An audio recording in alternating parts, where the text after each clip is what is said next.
Correcteur News TV, Awande correction, il y a News tout. Donc Awande, on assure quoi. Suivez Correcteur News TV.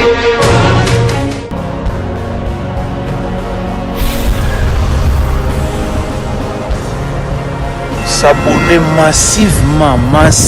Tu as vu Correcteur News avec Yemoko Rachou.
Bandeko balandi tozali komona lolenge kani ba famille oyo ezali vraiment inconsolable tozali komona pasi bazali nango ya koperdre bo bazalaki motuya mpona bango e bato oyo bakendaki na bango juste komarche mpona droit na bango bato bazalaki komarche mpona koloba non mpona koloba non na ndeko concert malonda na motu ya seni bazalaki juste parce que bazalaki komona louche bazalaki komona clarté mais moi likama ya ekomeli bango bango bakei kasi pasi etikali na mitema ya batikali bazali komona mabota bazali vraiment inconsolable batata pe bana bandeko bazali vraiment toyebi ke eza pasi yo nde bandeki kobomba Gédéon yebisa biso journée wana ntango abolamukaki ezalaki ndenge nini mpo akende marche. Merci pour la parole.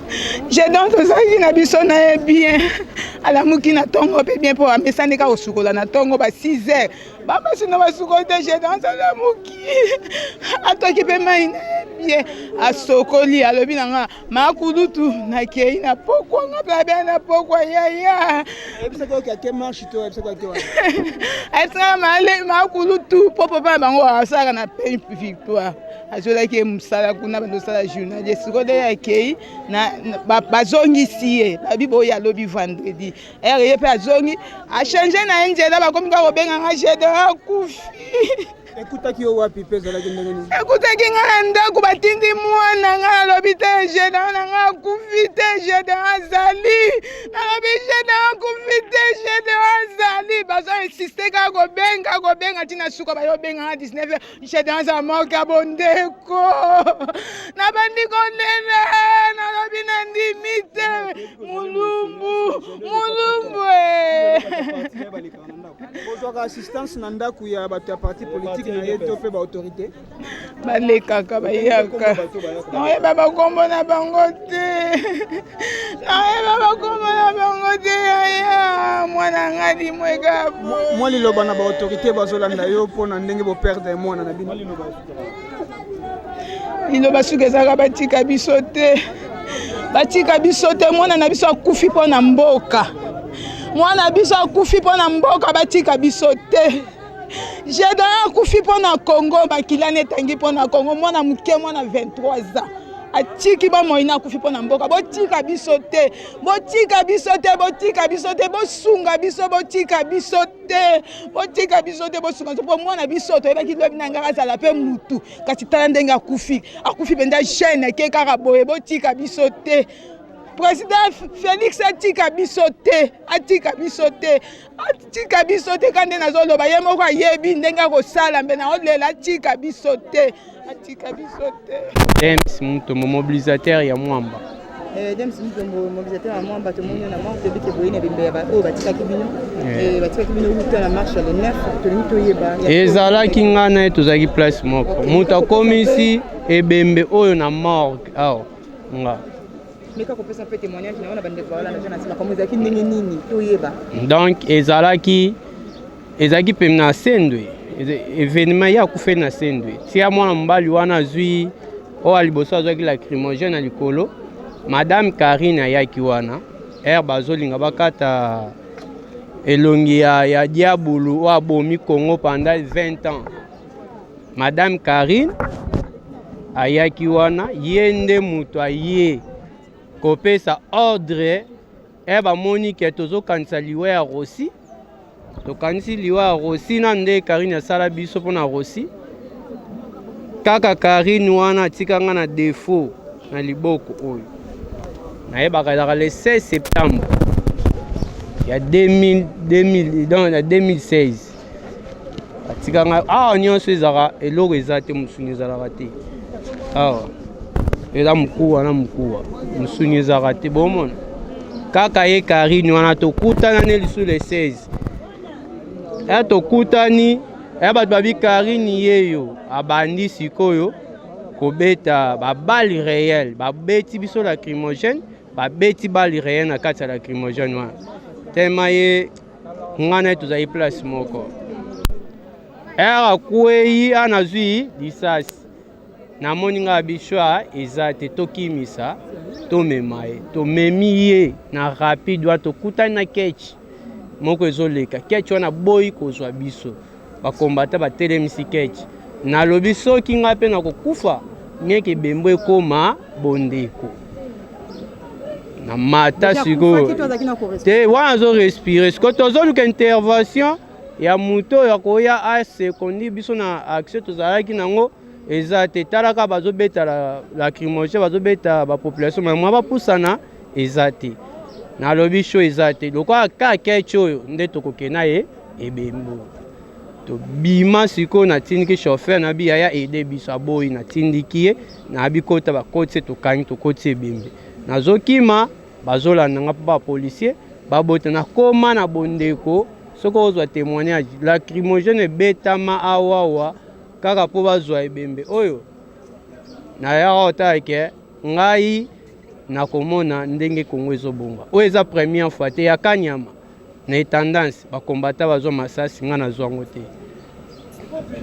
naye komona oyo ezaka kota seni bakombata bazwa masasi nga nazwa ngo te nalobaki ngai nakozala toujours ya kofini nde nazomona ndenge régime ya Mese Kabila ezosala nini ezosila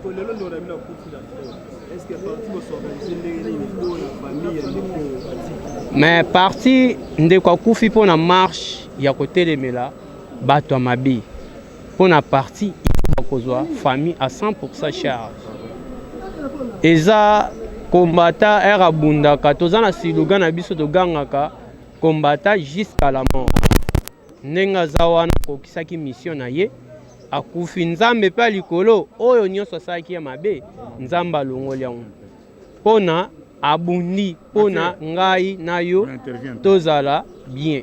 Mais comment à chaque fois que combattant Congo ya Karine ezomaka Congo ya Karine ezomaka mais ezali nanu expliquer na excuser ngai mpona papa Gilbert Kakonde mpona mwana mwasi oyoyo attaque ministre intérieur ozozwila ye solution te amettre ka fin ya bakombata amettre ka fin ya bato oyo parti politique na yo papa Gilbert Kakonde s'il vous plaît mwana mwasi oso tomoni na armée naza témoin na ye oculaire numéro 1 soki babenge na cour de cassation nga naza témoin ya koya kotémoigner ya mabe oyo madame Karine oyo asala bazaka na chada na ministre intérieur na bango batikala oboma PPRD te mpona ni chada bazaka ministre intérieur ndenge ni papa Gilbert Kakonde ozondima kotorile ti lelo muteme ezokaka kaka ya bakombata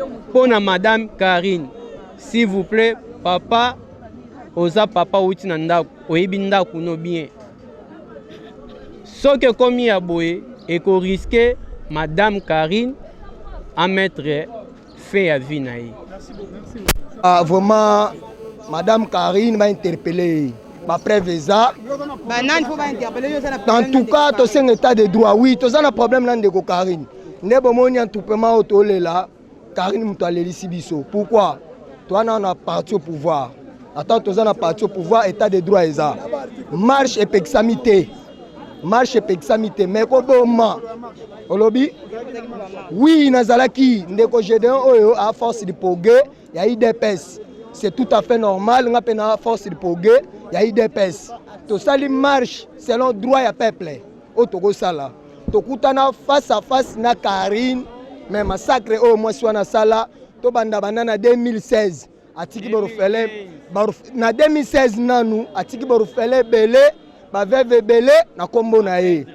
En plus, to senga na président ou na justice, ba interpeller moi sur eux. Ceux qui va prévézate. Plainte vraiment, biso amsutoza ben incapable. Parce que la famille honnête ba bato bande ko na biso ba kufi oyo ba victime tozali oyo baza ba interpeller ba témoin baza ebele banana na martyr depuis kanya mapesa epete ya major to souffrir banana stade banana ba marche ti lelo tolelaka ta ba famille nde tolela cha caméra ba mona hein nde tolela vraiment souci ba interpeller madame oyo Atika, soit à mériter paix. Madame Chantal Chimba. Madame, tout le monde est vraiment consolable. Vous allez moko, il y a des témoins, il y a des sistaki, et na moment ba ndeko na biso ba perdaki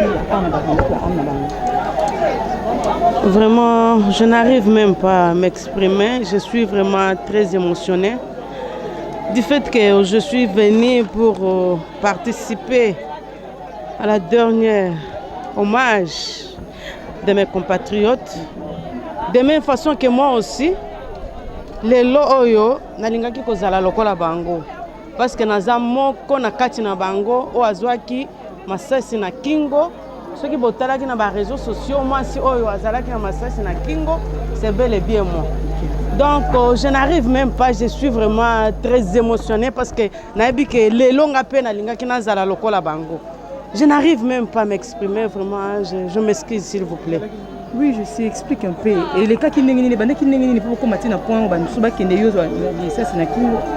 bon, tout ça là qui est revendiqué, le droit n'a pas sur le Congolais nyonso, tolinga quitté, le cola seni, a tchaki, le cola bachaki muto bango baponaki. Ba mesana chaque fois que ça la tricage, ba mesana chaque fois que dicter biso na seni, mais cette fois-ci biso tolobaki tolingi makambo wana te na seni. Tolinga ki tokende nano na réforme na seni, mais bango balinga kité. Tobimaki na nzela pour revendiquer pour na kolakisa ke tolingi rosar na seni te. Mais marche na biso ezalaki pacifique. Marche na biso to menasaki mutute to salaki eloko mabete, mais to kamwa ki du fait que bayaki kobeta biso masasi ba gaz lacrymogène, on était vraiment menacé lokola tozaki ba congolais te lokola tozalaki na droit ya kosala obiso to salaki wana te. Vous avez comment on a été ba marche vous allez ko perdre ba allez motuya pour na bino. Pourquoi ne pas que nous stratégie nous aussi pour arrêter ba marche pour na to comme la ba inconvénient modèle oti. Madame, stratégie mususu ezate. Stratégie mususu ezalaki ceux qui to marcha qui te ndelo ronsar aza place ba tchakiye. Mais ceux qui etangama kika ke okufa olinga pe ka okufa. Ba musu pe ba martyr pe bazalaka. Ba musu ba kufi ba musu ba tikala. Ceux pe na kufa ki nalinga kana kufa pona mboka. Et ça m'a plus précisément wapi? Na triomphal. Merci beaucoup madame. Je vous en prie. Papa comment nani? Papa Léon Makiesi Mulumbu. Papa Léon, tu papa il y a des connexions j'ai des noms atikaki biso. Le 9 juillet na marche wana, on est vraiment allé inconsolable. Toni koyeba ya solo nini yango ekomi et puis tu le luto comme isika. Bon, ngai papa j'ai devant Mulumbu tata silang. Mwana il dépêche mutasa qui organise marche wana. Il dépêche avec si bateau pour marcher. Pour le coup, il dépêche pour voir les dépêches. Pour le coup, il dépêche pour voir les dépêches. Le coup, il dépêche pour les amis tout le coup, il pour les dépêches. Bon, moi, je vais marche. Dans le combat, ils ont front. Je vais passer à Koufi na front. Bannet bandi makamo, moi, je fais les 9. Je vais visiter. Oh, nanya koya. Je vais visiter. c'est jaillé à lobby au série loba oh tout ça la boye tout ça la boye to ko tan ndaw pour la ligne sur la salle comme le bogo yeba to ko tan ndaw moi l'argent combien $200 et belle la population ça qui wana ba tan musque non ba pèse bon ils ont ba tout super au déranger en sus ba benga na ba zimbon ba benga ba zimbon mais nous avons 200 na ko ko le 200 ndenge mona ko faki mais nza magi makasi bisika kende ki wana basungi ote zaki bote banda mwana kufi mbongo oge bo menati bo sala nebo e komi $700 te mwana na kufi j'ai combien j'ai d'ailleurs à Congolais a kufi na franc na marche et dépêche yim tabengi sakyan ba boya gabe ote marche za te pour nini po bato kufa te ba marche ki mwana kufi aki na posa vivre mon kili ndenge mutu sa zo vivre ndenge mutu to benga ko no ministre o nan a vivre yebe aki na posa vivre na marche na bagona sakina IDPS mwana iko kufa siko na bota ki mwana na otaraki a D6 ando le kombo en étant à université tamsu lobi a bosuna a 4 na fois ko na franc parti IDPS mo sakina marche na a kalisi nini pona ngashi pona mwana wana kasi yo kote kina seje na ndako na kosulo na ebiti na kosulo wana bozaki na komaki wana babini ni to sali 40 ans na parti na IDPS na to sala que soki muta kofile de dommager famille wana to sala ngote ozalaki pe moko ya IDPS to mwana yemo nda zalaki asentoki na IDPS mwana sato yemo muta na IDPS wana est-ce que vous imaginez un jour on ezaki akendaki marche to akendaki makamne mususu akendaki marche soki akendaki marche te tanga babeta masala ba combattre ba bonaki ndengeni yo so okendaki est-ce que bato monaki bango bon le loge de Koufi famille besoin entamer procédure ni la justice pour au lobby bien que Koufi na âge mon fleur le lot perdre moi na âge mon amoki bongo le lot famille besoin compter au salaire personnellement la compte ça bien bon moi na Koufi na marché des personnes première année ce qui avait na funda na mboko Congo to la justice non ko kwatena kinde ko funda na mutu azala mbona na mutu azanyi mbongo président de la République azoyoka ayebi be marche wana soki amona ko te akokango ayebi yango mwana na kufi na posa vivre mokili ndenge be président zansa ni a vivre mikolo les gens ils vont pas côté classe mais non peut pas côté université quoi yeba ko ne ba tum super bazali le mwana na kufi mwana na même bimi pour faire mwana nzoto na koyi souci ya mwana bakanise lo mo ki ngapela bénéficier pour ndenge na pe de mwana on a ngana bénéficier lobi non na bénéficier mikolo ceux qui doivent ba congolais ceux qui est président ko parti ça souci ya bana ya ba congolais ya peuple ana souci ya jedanda kufi moment yango na ebite maluba ceux qui ne a ba sur combien de chaînes à télévision là bakanise pour na mwana na kufi jedayo mbulumbu tata silana ngana za kingabwa s'adresser personnellement à la chef de l'État message fort à Yoka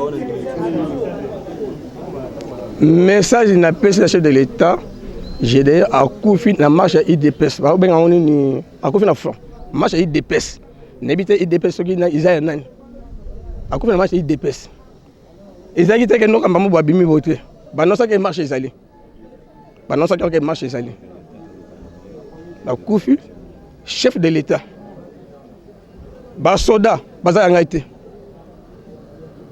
massage ba betaki wana isa yanga ite massage isa nani soda wana la ite soda nani ba kanisa gouvernement a kanisa pona bloc wana parti be yimna sa be machana a kanisa pona merci beaucoup nde kwa jere ngala nina bakisa boye ndeza boye maloba po bino za sibo moni mutu abimisi loba mabebo zo ngo bobombi ngo bola kisa ona TV po ta baba zo mona ba ko pesa Karine rapport po ya leki ko boma bato trop biso to lembi to kufeli nde ko na biso jere yo azano jeune aboti pete atikata mwana te to za na pasi Karine ana ba ke kindo kineza muke ya biso balobe za bele ko leka ya Karine abayaka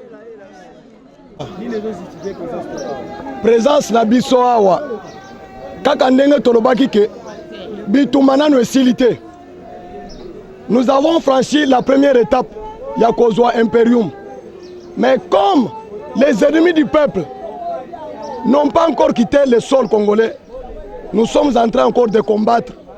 C'est pourquoi on monite là, qu'on a vu ça tomber sur les champs. Nous sommes comme les gens qui ont gagné la guerre.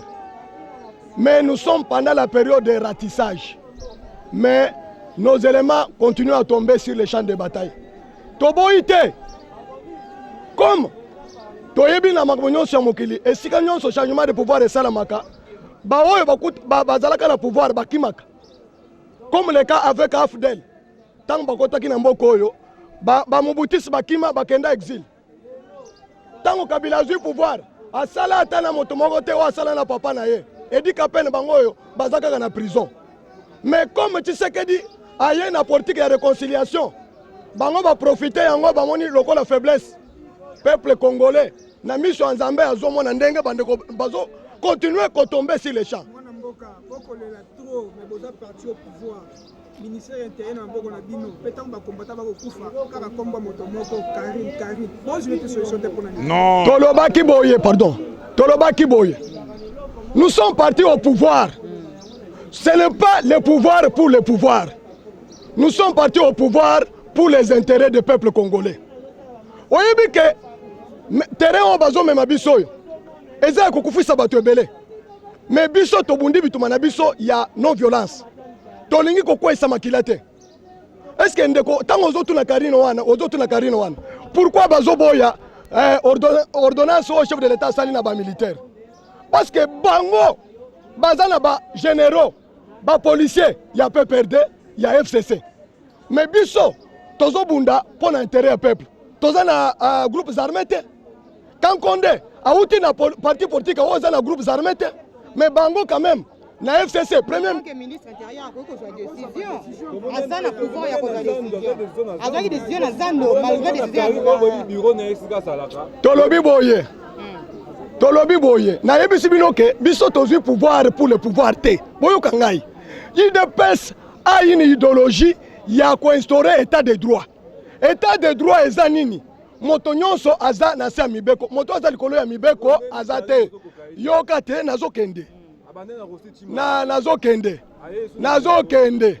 Est-ce que tango ba prêter serment lobby? Omonaki Ilunkamba kuna, omonaki Mabunda kuna, omonaki Ntambo Mwamba kuna. État de droit et côté lobby. Chef de l'État, lui seul ne peut pas travailler pour instaurer un état de droit. Il faut qu'il ait à côté de lui les magistrats. Comme les juges ont prêté serment, bande ko bope sangata. Ngule ko sila te soki bomoni karina zotango le susu na mukilio. Soki Congo eza Congo démocratique. Boza la calme, on toko juger karina nano apretaki serment te. Lobby ne va prêter serment. Bomona ki ne va prêter serment. Moto aza likolo ya mibeko azate procureur ya militaire d'ordre militaire au mona a prêté serment lobby nde moto ko juger Karine parce que ba onyo so bazalaki awa bazalaki bato ya Kabila bato ya FCC au moni ba juge mi balé ba prêter serment pona nini na armée tozalaki na ba généraux ya Kabila tozalaki na ba magistrat ya Kabila maintenant tango tozui pouvoir biso to lobby te magistrat armée nyonso eza ya peuple armée ya parti politique eza te bomi tungisa te Karine aza lokola Kabila te tango Kabila fona kila kingakati nani ayebaki ke bako désarmer kingakati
Correcteur News TV, Awande correction, il y a news tout. Donc Awande, on assure quoi. Suivez Correcteur News TV.